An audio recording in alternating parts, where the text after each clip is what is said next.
मूर्ख बनाया। अब आपको एक सत्य कथा सुनाता हूँ। वैसे ये सारी सत्य हैं जो दास बता रहा, लेकिन मेरे गुरुदेव ये ब्राह्मण जन्म घर में इनका जन्म था। बड़ा पैंतावास, जिला भिवानी, दादरी के पास वहाँ के रहने वाले थे। 16 वर्ष की आयु में इनको एक संत मिला, कबीरपंथी। उनसे प्रेरित होकर के ये घर त्याग कर चले गए। अनमैरिड थे, खेतों में गायें चरा रहे थे। वहीं से प्रेरणा होगी, अपने कपड़ों को उतार कर, पहले जंगल बहुत हुआ करते, वन, गहरा जंगल में जा करके, वन में जा करके अपने कपड़े उतार कर फाड़ फूड़ के एक ऐसे स्थान पर डाल दिए जहां किसी हिंसक पशु ने कोई मृग आदि खा रखा था। उसके अस्थि पड़े थे, वहां डाल दिए उनके पास, उसके आसपास फाड़ कर उस कपड़े, और आप निकल गए, चले गए दूर। अब शाम को अन्य जो गवाले थे साथी पाड़ी, वो भी आ गए और गायें भी आ गई।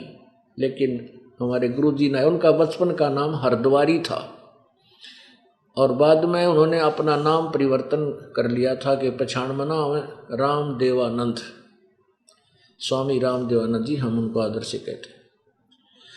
तो गांव वालों को पता चला भाई लड़का नहीं आया। घर वाले मोहल्ले के इकट्ठे होकर के उस जंगल में गए, ढूंढा, देखा भी बच्चा है, जंगल में चला गया होगा, किसी हिंसक पशु ने ना खा लिया हो। उनकी वह बात धारणा थी, वह सत्य होगी। अंधेरे में देखा रहे तेरे की तो भाई किसी ने खा लिया लड़का, शेर ने या किसी चीते ने, और ये अस्थि पड़ी, ये कपड़े पड़े। अंधेरे में वही कपड़ों में वो कपड़े भी उठा ले, अस्थि भी उठा ले, कपड़ा डाल लिया और उसका ऊपर, और बना कर उसकी जनाजा अर्थी और सभा कर दिया। और फिर होगी, फिर उसकी शुरुआत क्या हुई, फिर उसके फूल चुने, उस मृग के, वो अस्थि उठाई, फूल उठाए, किसके, वो जो मृग यानी कोई हिरण खा रखा था, वह ठाकर गंगा में गिर गए। अच्छा, फिर लगे श्राद्ध निकालन, 13वीं करी, फिर उसकी महीने कर, पहले आए एक महीना पर, 1 साल तक प्रत्येक महीना यो आया करता श्राद्ध, यो जो नकली गुरु गति करने के लिए। फिर 6 माही करनी, फिर वर्षोधि की, फिर श्राद्ध शुरू हो गया, को पितर बन गया। जब हमारे गुरुदेव की आयु लगभग 104 वर्ष की होगी, उसके बाद वो घर नहीं गए। सब ने ये सोच रखा था कि वो खत्म हो चुके, तो वो अचानक अपने घर पहुंच गए गांव में। उधर से इस दास को, क्योंकि वो रहते थे पंजाब में, तलवंडी भाई एक कस्बा है जिला फिरोजपुर में, वहाँ अधिक रहते थे। वैसे मोघा में भी उनका आश्रम है और खन्ना में भी था, और यहाँ नजफगढ़ के अंदर भी उनका आश्रम था। तो ज़्यादातर तलवंडी भाई और मोघा में रहते थे। तो वह पंजाब से चलकर अचानक अपने गांव बड़ा पैंतावास जिला भिवानी में आ गए। मुझे पता चला कि उनकी सेवा में दास ने 2 सेवक छोड़ रखे थे। उन्होंने संदेशा भिजवाया कि गुरुजी यहाँ पैंतावास आए हुए हैं, 5-7 दिन, 1 हफ्ता डटेंगे। तो हम भी पहुँच गए। तो वहाँ उनकी भाभी जी थी, वो लगभग 92 साल की हो रही थी, 92 वर्ष की, 92 ईयर ओल्ड। उससे चर्चा हुई। कहते हैं जब गुरुजी वहाँ पहुँचे तो सारा गांव देखण आया, ये हरद्वारी तो जीव है, हरद्वारी वो उनका बामना का मर गया था, वो तो जीव है, यूँ आ गया। उन्होंने जाकर के बता दिया कि यहाँ मेरे चाचा का घर था, या हमारा घर था पुराना, और ऐसे ऐसे। तो सब नहीं पक्का हो गया कि ये तो वही है।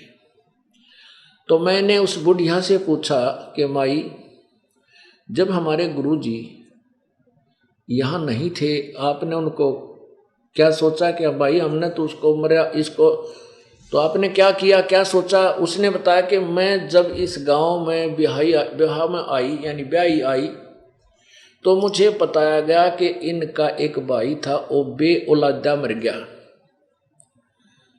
अर्धवारी नाम था। तो कहते हैं उसके सरहद निकाले जाते हैं।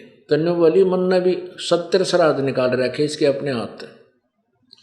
कोई भी घर में आपत्ति आ जाती, फसल ना होती, बस भैंस दूध ना, गाय दूध ना देती, भैंस ना देती, कोई बालक बीमार हो जाता, तो हम उस ब्राह्मण गुरु जी के पास जाते थे।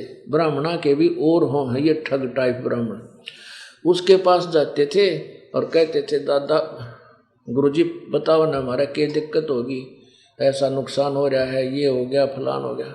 तो वो क्या करता, तुम्हारा जो अर्धवारी है ना वो बेऔलादा मर गया, निसंतान मरा हुआ है, वो पितर बन गया, और उसके लिए ऐसा रखो ऐसे रखो, 11 रुपये रख दो, 500 कपड़े दे दो मेरे तय, और फिर श्राद्ध ठीक से निकालूंगा, ऐसे करूँगा।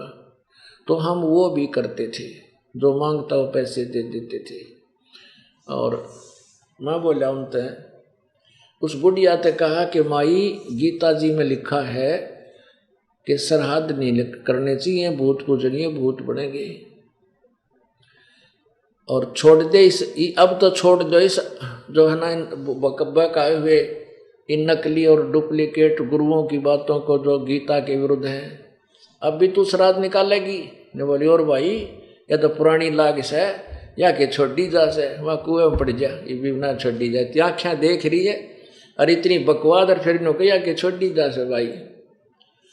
अभी इसमें कहते हैं कबीर ये माया अटपटी, कबीर ये माया अटपटी, सब घट आने अड़ी, किस किस को समझाऊं या कुएं भांग पड़ी। इस काल ने अज्ञान रूपी भांग अपने 21 ब्रह्मांड रूपी कुएं में बिना तोल मोल के ठोक रखी है, और जिसने भी इस अज्ञान को ग्रहण कर रखा है यानी यह भांग पी रखी है, सब एक जैसी बोली बोलते हैं। पुण्यात्माओं, श्राद्ध के विषय में विष्णु पुराण के अंदर काफी विस्तार से लिखा। अच्छा, अब यहां प्रश्न आता है कि अभी फिर विष्णु पुराण में लिख रखा कि श्राद्ध निकालो, तो हमने निकालने चाहिए क्योंकि विष्णु वो भी तो एक शास्त्र है। नहीं, पवित्र चारों वेद, इनका सारांश पवित्र गीता जी, पवित्र श्रीमद् भगवद गीता जी और पवित्र चारों वेद, ये परमेश्वर का आदेश है, ये भगवान यानी ये ब्रह्म का आदेश है, भगवान के द्वारा दिया हुआ विधान है।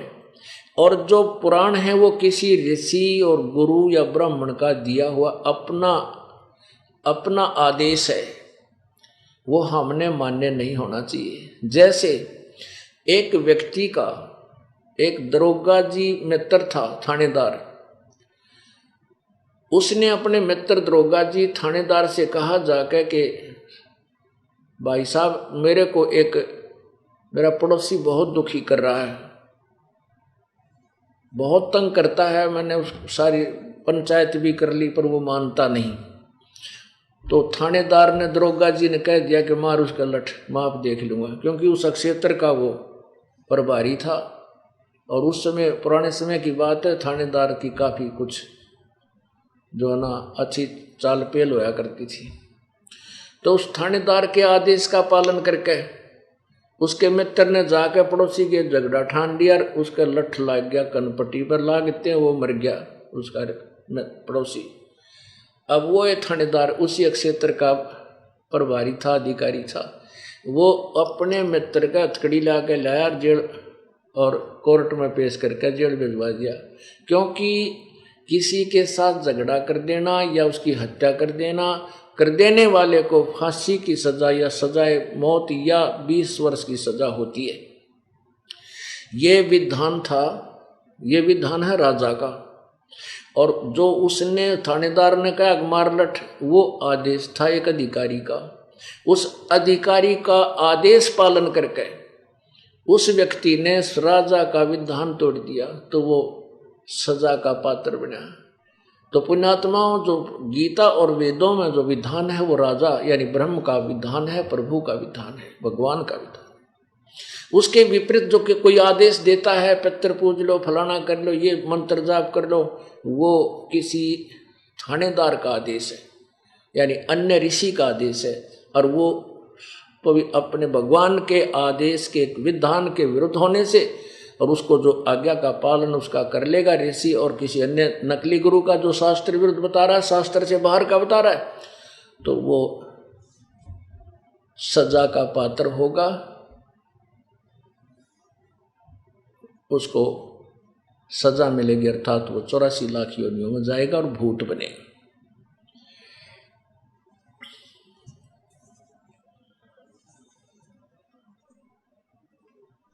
पुण्यात्माओं, इन्हीं पुराणों में बहुत कुछ निर्णय दे रखा है। श्री विष्णु पुराण में पहले तो अटकल बता रखी है, इतने ब्राह्मण हो, उनका इधर मुंह हो, ऐसे हो, उनको इतना दान करो। फिर लास्ट में बता रखा है कि यदि किसी के पास धन नहीं है तो वो केवल परमात्मा की स्तुति करके कह दे कि मेरे पास तो राम नाम का धन है, इसी से मेरे पितर तृप्त हों। और फिर लास्ट में लिखा है, अब पुण्यात्मा नकित की तरो है। अब गीता, इसमें विष्णु पुराण में लिख रखा है कि जो श्राद्ध करते हैं उसमें कौन सी चीज नहीं प्रयोग होनी चाहिए। इसमें विष्णु पुराण में लिखा है कि श्राद्ध करते समय भैंस का दूध खीर ख्यार में प्रयोग नहीं होना चाहिए, नहीं तो श्राद्ध नहीं लगे। अब सारे भैंस के दूध तो श्राद्ध करें, फिर वो लगा कैसे? देखो, ये देखिएगा श्री विष्णु पुराण,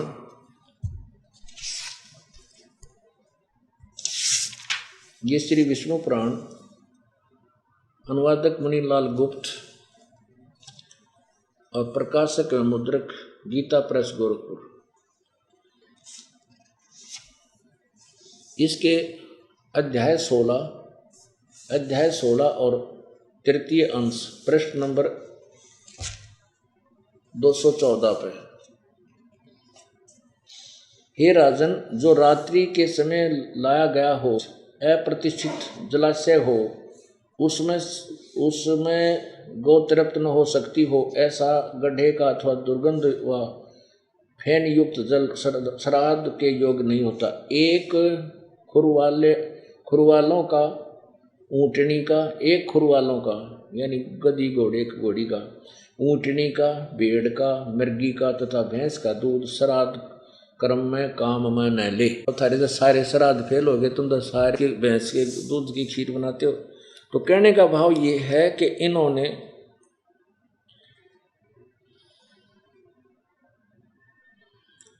ना तो इन सदग्रंथों को अच्छी तरह पढ़ा, और ये जब सच्चाई बता दो तो इनके श्राद्ध को, ये श्राद्ध हुए को नहीं किसी के, फिर तो ये भूखे मर जाते जो नकली गुरु थे। अब आगे क्या बताया है कि तुम इतना पंगा पाओ। ये एक विष्णु पुराण में एक और भी लिख रखा है, देखिएगा, यही तृतीय अंश और अध्याय 16 का प्रश्न नंबर 213 पर, 213 पर इसमें क्या लिखा कि हे राजन, श्राद्ध करने वाले पुरुष से, श्राद्ध करने वाले पुरुष से विश्व देवगण, पितृगण, ये सारे पितृगण, मातामह यानी दादी, कुटुंबी जन सभी संतुष्ट रहते हैं। ये भूपाल, पितृगण का आधार चंद्रमा है और चंद्रमा का आधार योग है, इसलिए श्राद्ध में योगी जन को नियुक्त करना अति उत्तम है। हे राजन, यदि श्राद्ध भोजी यानी श्राद्ध खाने वाले 1,000 ब्राह्मणों के सम्मुख एक योगी भी हो तो वह यजमान के सहित उन सब का उद्धार कर देता। यजमान भी 1000 ब्राह्मणों का भी, और ये श्राद्ध, ये पितामह, कुटुंबजन सभी को संतुष्ट कर, यानी सबका उद्धार कर देता है। पुण्यात्मा अन्नदान्योत्तर 2 बुलावे, क्यों ना एक योगी ढूंढ ले। योगी किसे कहते हैं? श्रीमद् भगवद गीता जी अध्याय नंबर 2 के श्लोक नंबर 53 में कहा कि अर्जुन, जब तेरी बुद्धि भिन्न भिन्न प्रकार के विचलित करने वाले वचनों यानी ज्ञानों से हटकर एक परमात्मा के तत्व ज्ञान के ऊपर आश्रित हो जाएगी, तब तो तू योगी होगा। योगी माने साधक, सत भक्ति करने वाला भक्त। योगी माने भक्त होगा। तो पुण्यात्माओं, जैसे यहाँ पुण्य किया जाता है, यहाँ ये सब योगी आहार करते हैं। ये सब योगी हैं, सत भक्ति करने वाले साधक हैं। और इनका जो ये भंडारा, इनके परमात्मा ये आहार करते हैं, इससे जिनका भी वो पैसा यहाँ लगता है उनके पितरों तक का उद्धार हो जाता है। और फिर ये तत्व ज्ञान मिला, इससे कल्याण हो जाता है। तो क्यों ना हम इसी साधना प्रयोग करें जिससे अपना भी कल्याण हो और पितरों का भी हो। अब ये दास आपको ऐसी साधना बताएगा कि आपके पितर भी मुक्त हो जाएंगे। परमात्मा कबीर जी का मार्ग, ये सभी सदग्रंथ प्रमाण दे रहे। एक भक्त ने कहा कि ऐसे किसी के माता पिता दरिया में डूब रहे हों, जैसे ये रुचि ऋषि के पिता कह रहे थे हमारा पतन हो जाएगा, तो कहते हैं क्या उनको बचा लेना पाप है? अब वो तन्यों कह रहे हैं हम तो डूब रहे हैं, तो भी आजा हमारे साथ ही, आजा इस दरिया में हमें बचा ले। अगर किसी के कोई बालक या माता पिता दरिया में डूब रहे हों या कुएं में पड़ गया हो, तो उसके साथ छलांग लगा देना मूर्खता है। उसकी विधि है उनको निकालने की। जैसे रस्सी डाल दे और ऊपर मजबूती तो बांध दिया, पकड़ के बैठ जा, कहते आओ पकड़ के इसको बाहर निकला, और साथ ही उसमें छलांग लगा देना, तो साथ ही अपनी भी मौत कर लेना। अब पितृ पूजा करना, उन पितरों का उद्धार नहीं है, अपना नाश करना है। आपने मार्कंडे पुराण में स्पष्ट देख लिया। तो यही तरीका ये दास बता रहा है कि तुम पितरों की पूजा करके गेल कुएं में मत पड़ो, या रस्सी दे देंगे सतभक्ति वाली, इसके सारे उनको भी बाहर खींच लो, बाहर निकाल लो। अब पुण्यात्माओं क्या था?